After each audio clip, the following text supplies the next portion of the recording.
रात का समय था, लेकिन ये कोई आम रात नहीं थी। आसमान पर बादल ऐसे जमे थे जैसे किसी ने काले कपड़े की मोटी चादर पूरे इलाके पर तान दी हो। हवा में नमी थी, पर बारिश अभी पूरी तरह शुरू नहीं हुई थी। बस रुक रुक कर गिरती बूंदें, जैसे कोई ऊपर बैठा धीरे धीरे जमीन को चेतावनी दे रहा हो। ये रास्ता बांसवाड़ा गांव की ओर जाता था। चारों तरफ घना जंगल, इतना घना कि सड़क खुद डर के मारे सिकुड़कर एक पतली लकीर बन गई थी। पेड़ इतने पास थे कि उनकी टहनियां चलती बस से टकरा रही थीं।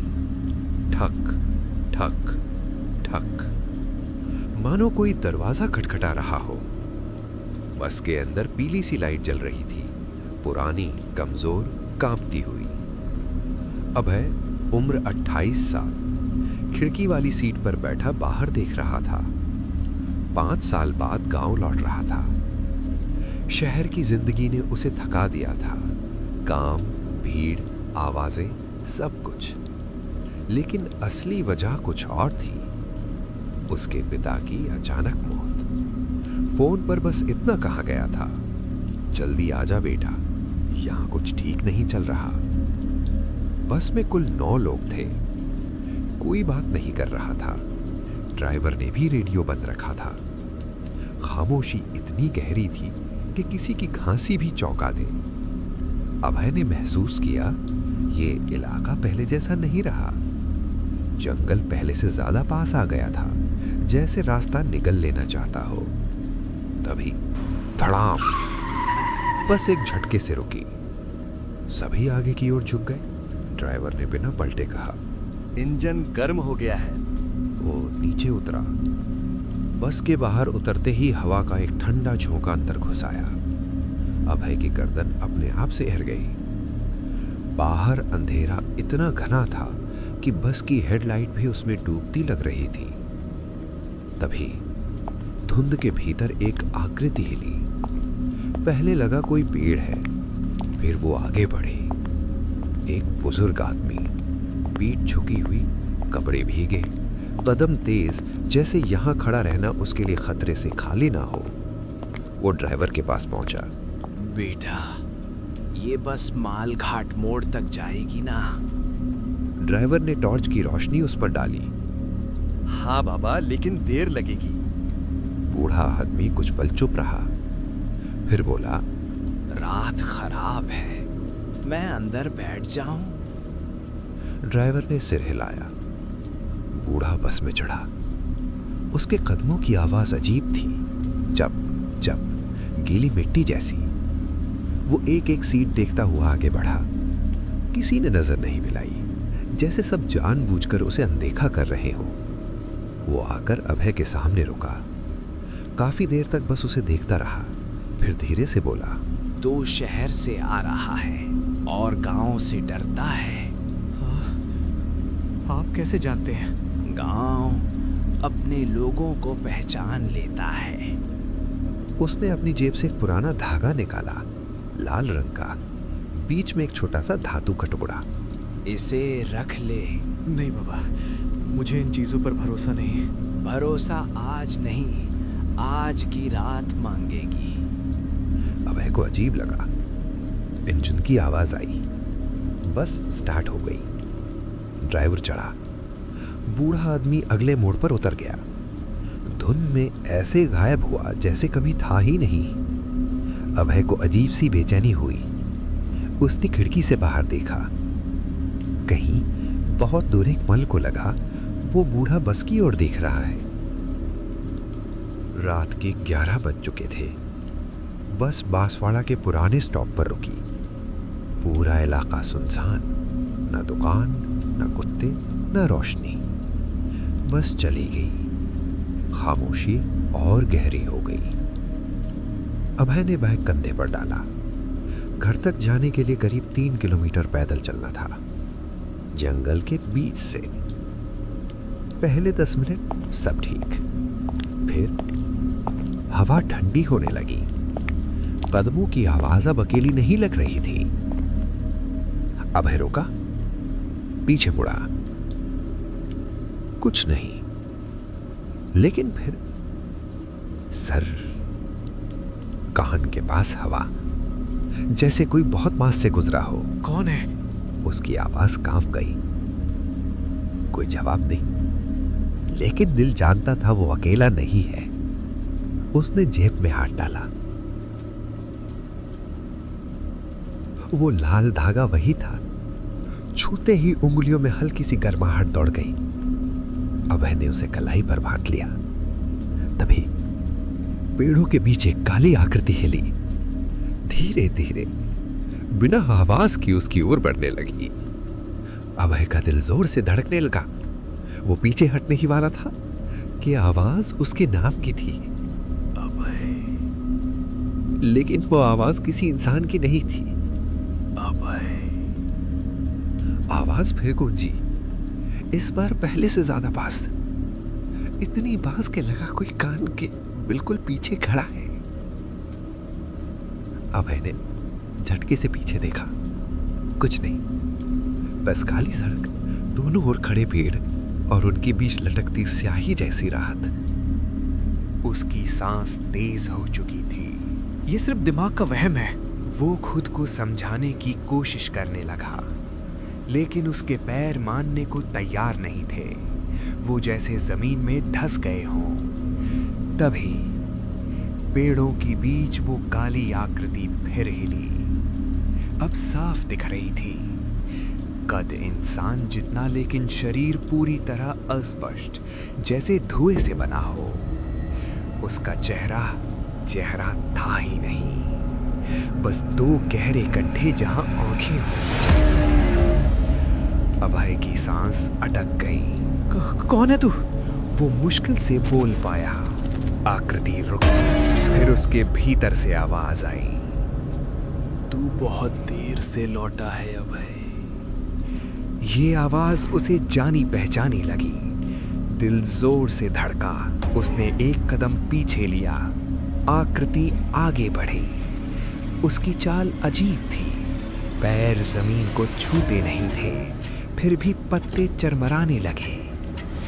अभय की कलाई पर बंधा लाल धागा अचानक गर्म हो उठा, जैसे जल रहा हो। आकृति ने चीख जैसी आवाज निकाली और एक पल के लिए पीछे हट गई।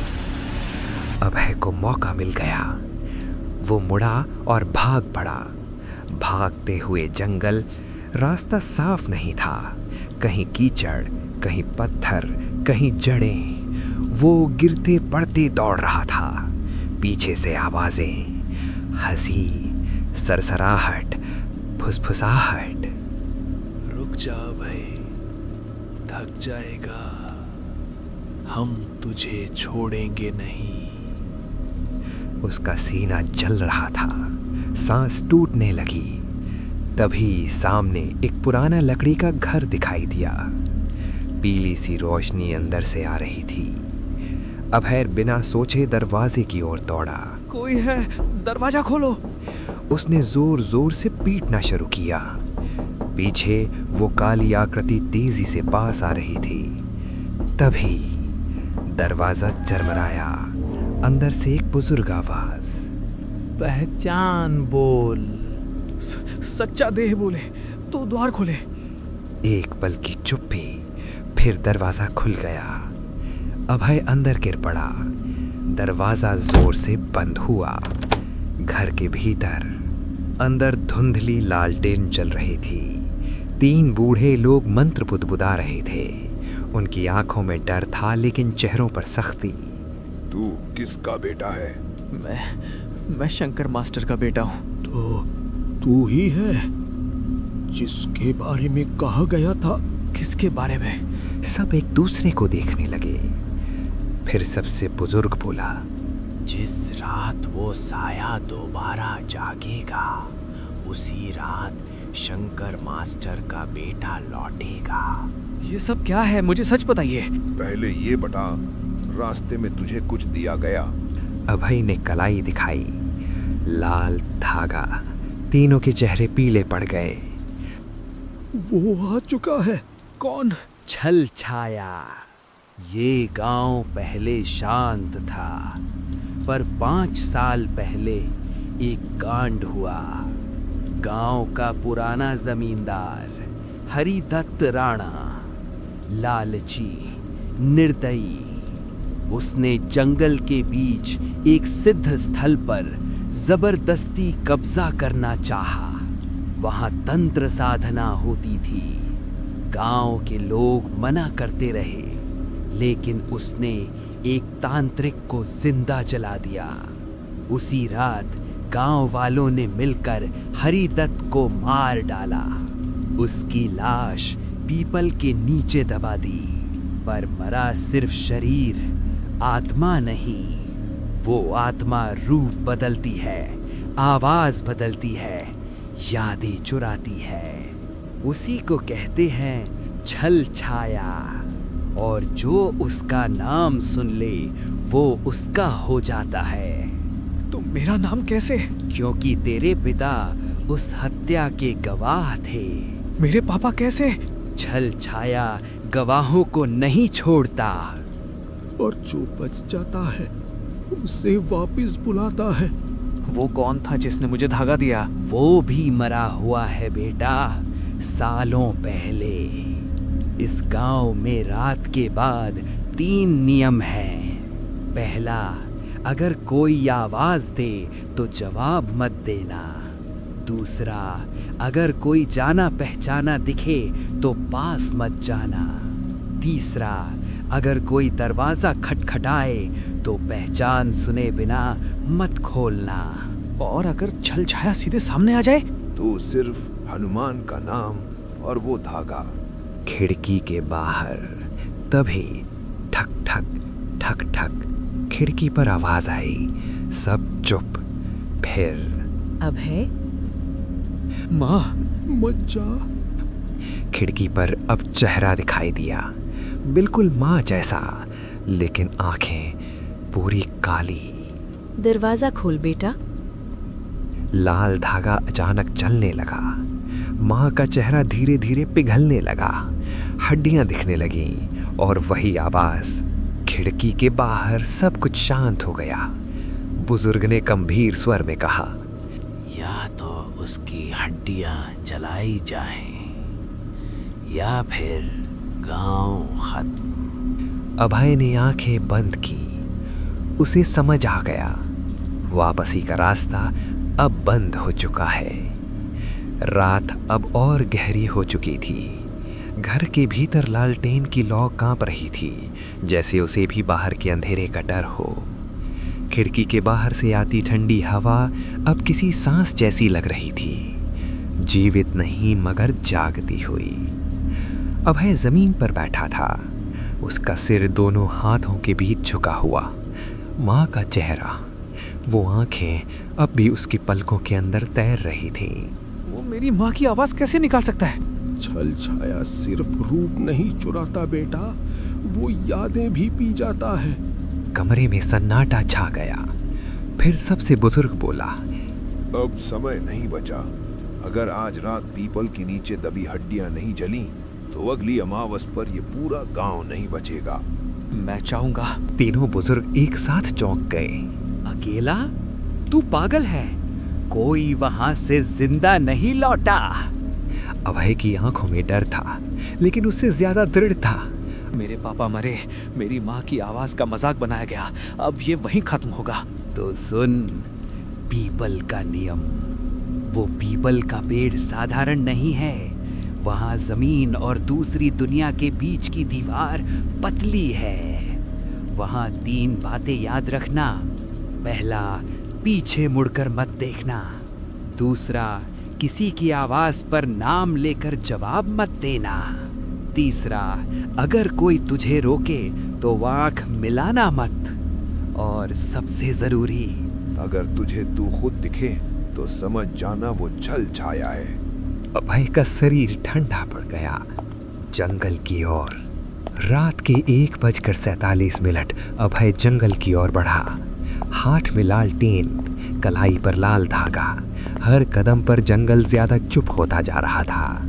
न झिंगुर, न पत्तों की आवाज, बस उसके कदम।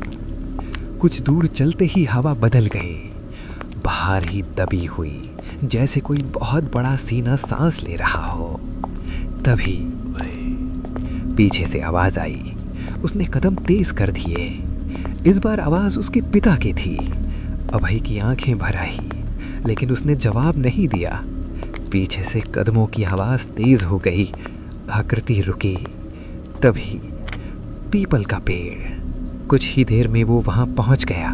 सूखा हुआ, जड़ें जमीन से बाहर निकली हुई, तना काला। ऐसा लग रहा था जैसे पेड़ नहीं, कोई लाश खड़ी हो। जैसे ही अभय पास पहुंचा, हवा रुक गई। लालटेन की लौ एक पल को सीधी हो गई। फिर जोर की हंसी। चारों तरफ से पीपल के तने से काला धुआं निकलने लगा। धीरे धीरे एक आकृति बनी, लंबी टेढ़ी, चेहरा आधा जला हुआ, आंखें खाली गड्ढे। हरिदत्त राणा नाम अब भी याद है? अच्छा है। अभय की सांस तेज हो गई। अचानक अभय के सामने एक और आकृति उभरी, बिल्कुल अभय जैसी। वही चेहरा, वही कपड़े। देख, ये तू है। नहीं, मैं आंख नहीं मिलाऊंगा। दूसरा अभय आगे बढ़ा। तू थक गया है, सब खत्म कर दे। पीछे से माँ की आवाज। बेटा, अभय गिरते गिरते बचा। उसने आंखें बंद की। जय बजरंगबली। लाल धागा अचानक चमक उठा। नकली अभय चीख मारकर पीछे हटा। पीपल की जड़ों के नीचे से हड्डियां बाहर आने लगी, मानव कंकाल। अभय ने कांपते हाथों से लालटेन उठाई। अगर जलाई तो तू भी जलेगा। ये तेरा अंत होगा। आज नहीं, आज तेरा। उसने लालटेन हड्डियों पर फेंक दी। अधूरी मुक्ति। आंख भड़की, हवा चिल्लाई। छलछाया दर्द से तड़पने लगा। नहीं, अभी नहीं। अचानक किसी ने अभय को पीछे से पकड़ लिया। अभय जमीन पर गिर पड़ा। आंखों के सामने अंधेरा छाने लगा। आखिरी चीज जो उसने देखी, पीपल के ऊपर कई परछाइयां, सब जाग चुकी थीं। आंखें धीरे धीरे खुली। सिर भारी था, पूरा शरीर जैसे पत्थर बन चुका था। उसने उठने की कोशिश की, लेकिन हाथ पैर हिल नहीं पाए। वो जमीन पर नहीं था, वो पीपल के तने से बंधा हुआ था। उसके सामने आग अभी जल रही थी, लेकिन अब उसकी लौ काली हो चुकी थी और उसके चारों ओर परछाइयां, दर्जनों नहीं सैकड़ों, कुछ बिना चेहरों की, कुछ टूटे हुए शरीरों की, कुछ औरतें, कुछ बच्चे, सबकी आंखें खाली। एक आवाज गूंजी। तू समझता है तूने मुझे जला दिया? छलछाया सामने आया। अब वो पहले से बड़ा था और ज्यादा भयानक। ये हड्डियां सिर्फ शरीर थे। मेरी जड़ें गांव में हैं। क्या मतलब? हर साल एक बलि और बदले में गांव की रक्षा। तेरे पिता हरिदत्त नहीं थे पहले, वो चौकीदार था जिसने आखिरी बलि दी थी। झूठ, मेरे पापा अच्छे इंसान थे। हाँ, इसलिए मरे। उन्होंने इनकार किया और गांव को सच बताने की कोशिश की, तो हमने उन्हें चुप करा दिया। अचानक परछाइयों में से एक आकृति आगे आई। अभय का दिल रुक गया। वो उसके पिता थे, लेकिन आंखें काली थीं। हर याद मेरी है। आज की रात या तो तू या पूरा गांव चुन ले। अभय के आंखों के सामने गांव की तस्वीर आई। बच्चे, माएं, वो बूढ़े। उसे बुजुर्ग की बात याद आई। उसने पूरी ताकत से चिल्लाया, जय बजरंगबली। उसकी कलाई का लाल धागा फट गया। परछाइयां चीखने लगी। पीपल कांप उठा। छलछाया पीछे हटा। नहीं, ये नियम के खिलाफ है। तभी हवा में एक और आवाज गूंजी। नियम हमने बनाए थे। तीनों बुजुर्ग सामने खड़े थे, उनके हाथों में तांत्रिक चिन्ह। और आज तोड़े जाएंगे, पर इसका अंत बलि से ही होगा। हमने डर से ये सब सहा, अब नहीं, गांव आजाद होगा। तेज चीख, रोशनी, आंख सफेद हो गई। सुबह हुई। पीपल राख बन चुका था। जंगल शांत था। गांव में अब कोई आवाज नहीं आती थी, न रात को रोना, न किसी की आवाज। अभय पीपल की जगह खड़ा था। सब खत्म हो गया था, या शायद कुछ नहीं। जब वो लौटने लगा, उसने देखा पीपल की राख में एक छोटी सी परछाई हिली और दूर कहीं से एक धीमी फुसफुसाहट। हर कहानी कभी पूरी नहीं होती, लेकिन डर भैरवपुर में आज भी रात को जागता है।